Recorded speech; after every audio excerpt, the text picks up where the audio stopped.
71. Tidak ada alasan untuk menyatakan fakta bahwa bulan terbuat dari keju hijau karena bulan dan keju berbentuk bulat. Fakta bahwa suatu benda bulat dan fakta bahwa suatu benda adalah keju adalah dua fakta berbeda yang tidak ada hubungannya satu sama lain. Fakta yang satu tidak membuktikan fakta yang lain. Fakta bahwa tidak ada seorang pun yang dapat menyangkal bahwa bulan terbuat dari keju hijau bukanlah bukti atau alasan untuk mendasarkan keyakinan tersebut. Fakta bahwa seekor sapi memakan rumput hijau dan menghasilkan susu putih bukanlah bukti bahwa Billy Sunday, atau siapapun, mengetahui segalanya tentang surga dan neraka. Tindakan kimiawi alam yang tidak dapat diketahui dan melekat pada semua sapi tidak membuktikan keberadaan mitos yang khayalan dan tidak dapat diketahui. Fakta bahwa seorang dokter mengetahui terlebih dahulu kondisi yang akan dialami pasiennya dari hari ke hari di bawah perawatan medis tertentu, tidak membuktikan bahwa obatnya mempengaruhi pasiennya dengan cara apapun. Hukum alam pikiran yang mengatur dokter dan pasien, dan tindakan kimiawi obat yang diketahui adalah dua fakta berbeda yang tidak ada hubungannya satu sama lain. Fakta bahwa keyakinan, ketakutan, keraguan, dan keyakinan sadar seorang dokter dikomunikasikan kepada kecerdasan alami hidup pasien yang tidak disadari dan pasien akan sembuh atau meninggal, dan fakta bahwa seorang dokter memberikan obat kepada pasiennya untuk mempengaruhi dirinya, adalah dua fakta yang berbeda. Satu fakta disadari dan dapat diketahui dan fakta lainnya tidak disadari dan tidak dapat diketahui, menyebabkan tindakan kimia yang berbeda pada pasien, ketika fakta medis dan fakta pikiran bertentangan. Fakta bahwa penyembuhan pikiran menyembuhkan setiap penyakit tubuh yang diketahui tanpa obat-obatan atau pengobatan material membuktikan bahwa pengobatan dan pikiran adalah dua fakta berbeda yang tidak memiliki hubungan lebih dari sekedar bulat dan keju. Fakta bahwa bulan terbuat dari keju hijau dan fakta bahwa obat menyembuhkan penyakit tubuh juga dibuktikan dengan metode penalaran yang sama absurdnya. 72. Setiap masalah yang mempengaruhi kebahagiaan kesehatan dan kesuksesan umat manusia dapat diklasifikasikan dalam salah satu dari tiga kemampuan pikiran, yaitu akal, emosi atau imajinasi. Penalaran induktif dan deduktif adalah satu-satunya metode memperoleh pengetahuan. Metode penalaran ini telah membentuk ilmu angka, di mana seluruh umat manusia mempunyai satu pikiran. Emosi umat manusia sebenarnya ada dua jenis yang berbeda, jenis emosi yang satu harmonis, dan jenis emosi yang lain sumbang. Dengan pengetahuan tentang dua prinsip berbeda yang mengatur emosi, kita dapat menemukan penyebab dari setiap kondisi tubuh kita, dan lingkungan kita adalah pakaian emosi kita yang terwujud pikiran dan perasaan. Imajinasi adalah kemampuan untuk membuat gambaran mental yang pada dirinya sendiri tidak berbahaya, tetapi bila dikaitkan dengan akal atau dengan emosi maka mereka menjadi pengarah kekuatan yang adalah kehidupan dalam diri kita, menyebabkan keharmonisan atau perselisihan.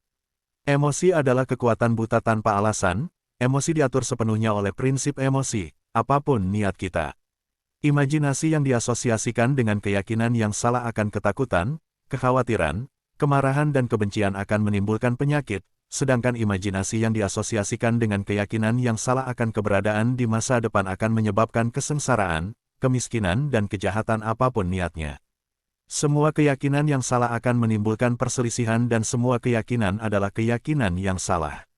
Apabila sesuatu dibuktikan dengan penalaran induktif dan deduktif, maka itu adalah ilmu, dan segala sesuatu yang tidak dapat dibuktikan dengan penalaran induktif dan deduktif adalah keyakinan yang salah. Pengetahuan adalah penyebab semua kemajuan manusia. Kepercayaan adalah penyebab ketidaktahuan, takhayul, dan kefanatikan. 73. Emosi adalah tindakan mental sadar yang memelihara atau mengganggu kekuatan alami kehidupan yang melekat pada seluruh umat manusia, dan semua pikiran yang diubah menjadi perasaan adalah emosi. Hanya setelah sebuah pikiran diubah menjadi perasaan barulah ia menjadi pengarah kekuasaan. Semua pikiran lainnya adalah pikiran mati yang tidak memiliki kekuatan untuk mempengaruhi tubuh dengan cara apapun.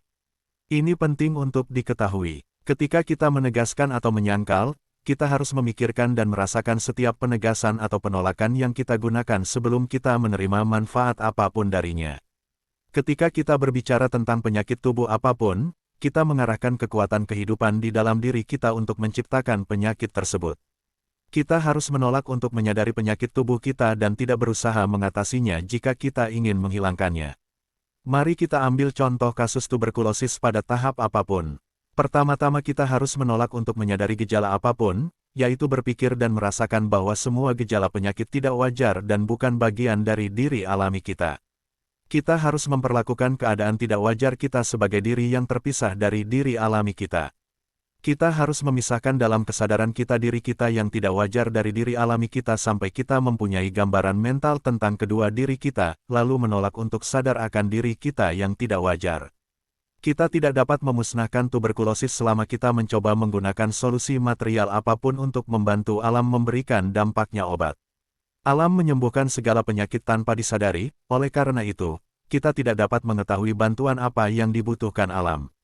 Kita mempunyai kekuatan untuk menolak untuk menyadari sensasi apapun yang kita inginkan dan ketika kita lalai menggunakan kekuatan ini, kita tidak boleh mengeluh ketika kita harus menderita karena kelalaian ini. Kita tidak dapat mewarisi konsumsi seperti halnya kita tidak dapat mewarisi penyakit cacar atau campak. Mewarisi penyakit apapun atau kecenderungan untuk mengidap penyakit apapun adalah kebohongan yang bertumpu pada ketidaktahuan akan hukum alam pikiran. 74. Fungsi panca indera fisik manusia tidak dipahami. Sudah menjadi fakta umum bahwa jika kita menyerah pada bukti-bukti indera, kita akan menciptakan kondisi bagi perkembangan indera yang kita rasakan.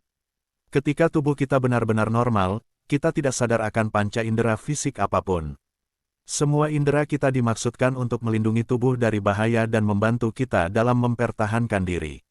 Penglihatan, pendengaran, dan perasaan kita dimaksudkan untuk memberitahu kita tentang bahaya dari luar, dan pengecapan serta penciuman kita dimaksudkan untuk melindungi organisme di dalam diri kita. 75. Indera perasaan adalah satu-satunya indera yang bekerja bersama dengan semua indera lainnya. Indera perasaan adalah yang paling berguna, dan bila tidak dipahami juga merupakan indera yang paling merugikan. Fungsi yang tepat dan satu-satunya dari kelima indera fisik adalah melindungi tubuh. Mereka adalah penjaga yang bertugas jaga untuk memberitahu kita tentang bahaya. 76. Setelah indera-indera memberitahu kita akan adanya bahaya, misi berguna indera-indera tersebut telah terlaksana, dan, jika kita bijaksana, kita kemudian akan mengabaikan indera-indera tersebut dan mulai bertindak berdasarkan informasi yang mereka peroleh. Mari kita berasumsi bahwa pemandangan itu telah memberitahu kita bahwa kita memerlukan kacamata, agar kita dapat melihat. Jika kita menyerah pada hal ini menyatakan bahwa kami memerlukan kacamata, tetapi jika kita menyangkal adanya cacat pada mata kita dan berpikir serta merasa bahwa alam tidak akan kehilangan satupun kemampuannya, dan bahwa penglihatan tidak dapat diredupkan, maka kita akan mengarahkan kekuatan yang ada dalam diri kita untuk mengembalikan penglihatan yang rusak tersebut ke kondisi normal. Kondisi 77. Dengan menyerah pada bukti adanya cacat, kita mengarahkan kekuatan kehidupan untuk menciptakan cacat. Dengan menyangkal bukti cacat dan menegaskan kondisi kesempurnaan alami kita mengarahkan kekuatan hidup untuk menciptakan kesempurnaan. Kekuatan yang sama yang akan membuat kita buta juga akan menjaga penglihatan kita tetap sempurna bila diarahkan dengan pikiran dan perasaan yang tepat. Pengalaman saya membuktikan keefektifan hukum alam pikiran ini. Saya buta selama lebih dari 2 tahun, dan sekarang saya membaca koran tanpa kacamata. Penglihatan saya pulih tanpa obat atau pengobatan material. 78. Penyebab segala penyakit fisik adalah mental.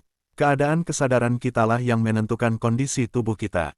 Ketika kita memperlakukan panca indera fisik kita sebagai penjaga yang fungsinya dijalankan sepenuhnya ketika mereka memberitahu kita tentang bahaya atau perselisihan, kemudian mengabaikannya dan menolak untuk lebih menyadari bukti-buktinya, ini adalah langkah pertama dalam mengendalikan kesadaran.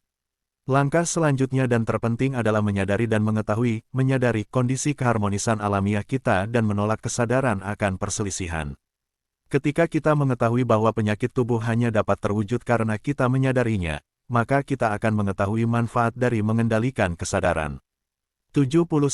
Setiap individu secara sadar merupakan bagian dari prinsip kreatif universal kehidupan, sama seperti setetes air adalah bagian dari lautan. Setiap individu mengandung seluruh unsur pencipta yang universal, sama seperti setetes air mengandung seluruh unsur lautan. Secara kodrat kita selalu sehat dan harmonis. Tidak memerlukan usaha untuk menjadi sehat. Kita secara alami memang demikian, dan segala upaya untuk menjadi sehat atau menghilangkan penyakit akan mengganggu alam. 80. Tidak ada undang-undang kesehatan jasmani, tidak ada peraturan kesehatan, tidak ada latihan kesehatan, tidak ada obat-obatan kesehatan, tidak ada anjuran kesehatan. Semua yang disebut bantuan ini adalah campur tangan sadar terhadap hukum kesehatan yang bertindak tanpa disadari. Kita harus ingat bahwa setiap tindakan sadar baik untuk membantu alam atau menghilangkan gangguan terhadap alam akan mengarahkan kekuatan hidup dalam diri kita untuk menciptakan kondisi yang kita pikirkan dan rasakan. Karena ketidaktahuan kita akan tindakan alam bawah sadar yang harus bertindak sesuai dengan kebutuhan masing-masing individu, mustahil bagi siapapun untuk mengetahui apa yang akan membantu alam atau apa yang akan menghilangkan gangguan terhadap alam. Satu-satunya kondisi yang diperlukan untuk melenyapkan semua penyakit tubuh dan memulihkan kesehatan adalah dengan menolak untuk menyadari penyakit, dan kelainan bentuk, serta menyadari dan mengetahui bahwa kondisi alamiah kita adalah kesehatan yang sempurna setiap saat, lalu percayalah pada alam yang secara tidak sadar melakukan tugasnya sesuai dengan hukum keberadaan kita. 81. Aku tahu semua ini bertentangan dengan apa yang diajarkan dan diyakini.